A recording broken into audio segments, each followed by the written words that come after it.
right. Margaret, Gretch here with Mick Galley. We're wrapping up the show with none other than Neil Hill. Neil, your boy has won it again. How are you feeling?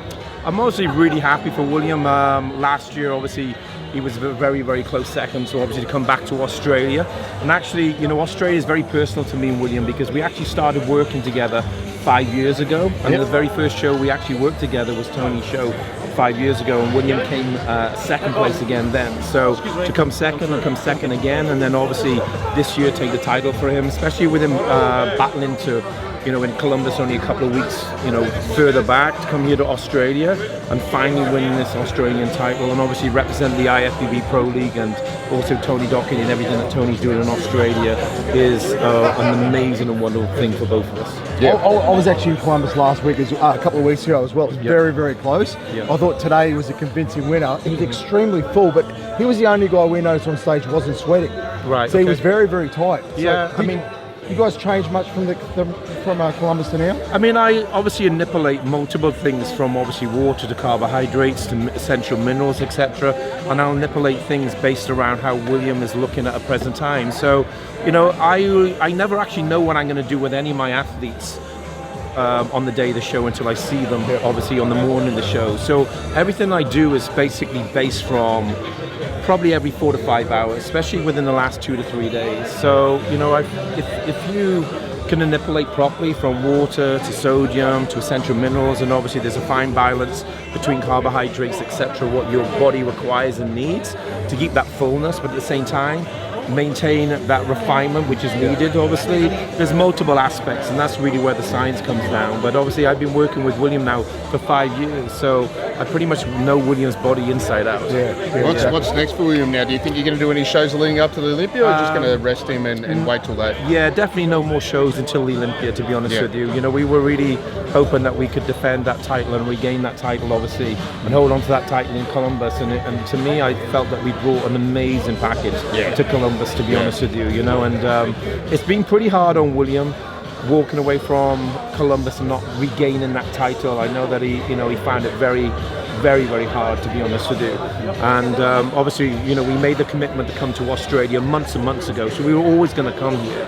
But it's now time for William to enjoy normality.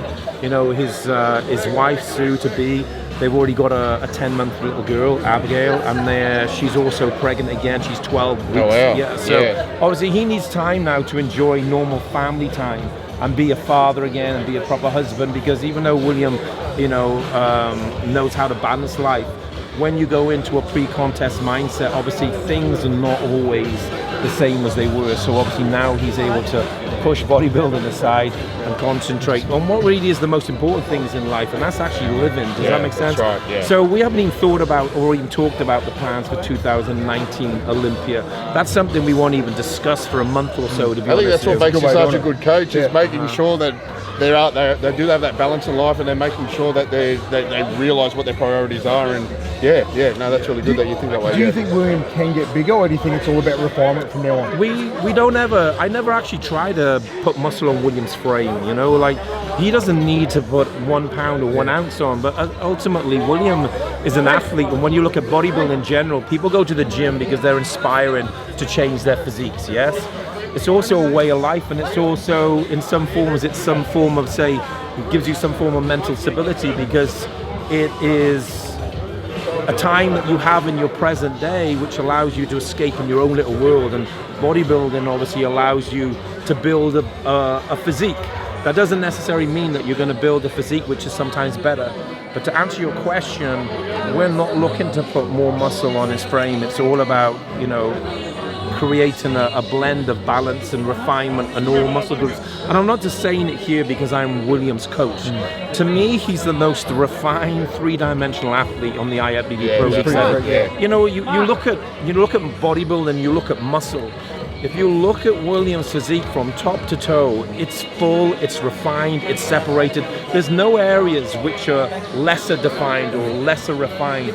He is extremely three-dimensional, and that's what we obviously, you know. He's got a Kai Green sort of look in the way he pops, the way he poses, so the muscle density. Everyone says he's a mini Kai Green. Yeah. That's when he first came on the scene. Yeah. And it wasn't just the dreadlocks; it was that 3D look. Yeah. So for me, you know, I'm just very, very happy for him and Sue, and you know, for myself, I can switch my cap off now, my coaching cap off, Just and actually chill have a bit of chilling time, and I'm enjoying that. While we've got you, because you're obviously flexible as coach as well. Yeah. When will we see him on stage next? 2020, guys. So, Okay, so we have no plans on stepping on stage until the 2020 Mr. Olympia. Awesome. You know, there is no reason, or there is no reason for us to step on stage before that.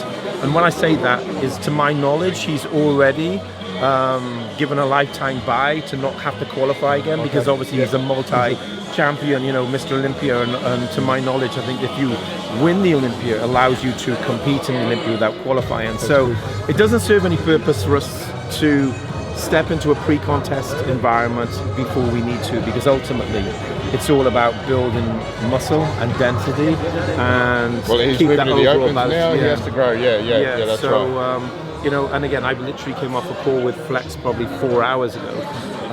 You know, he's very much on point. He's really enjoying his off season, and for the very first time in, I don't know, probably 6 or 7 years, he's been able to step into a gym environment and do exactly what he wants to do, which means build muscle. Because even though that 212 class was an amazing classroom, and huge respect to the IFBB Pro League to bring that division into the industry, and I personally feel what the 212 class represents, it probably represents 75 to 80% of all bodybuilders throughout the world. Definitely, Because if we were to look at bodybuilding as a whole, and we were to break down competitive athletes, probably 75 to 80% of competitive athletes would be a 212 athlete. Just looking at our amateur show today, and there's under 80s, under 90s, and stacked categories. Exactly right. Yeah. So you know, and you'll see the IFBB Pro League. They've grown immensely, and they've given the opportunity to so many individuals, so many different body types, the opportunity to compete with all these different divisions. I think it's absolutely amazing. Yeah. Just quickly, your top 5 that was announced. Are you happy with that? Do you think it was pretty?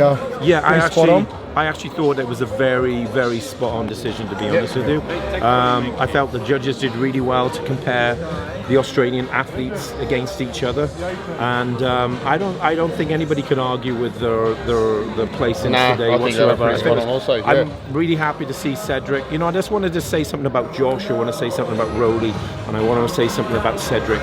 Huge respect to these guys. They obviously competed 2 weeks ago in Columbus, Ohio.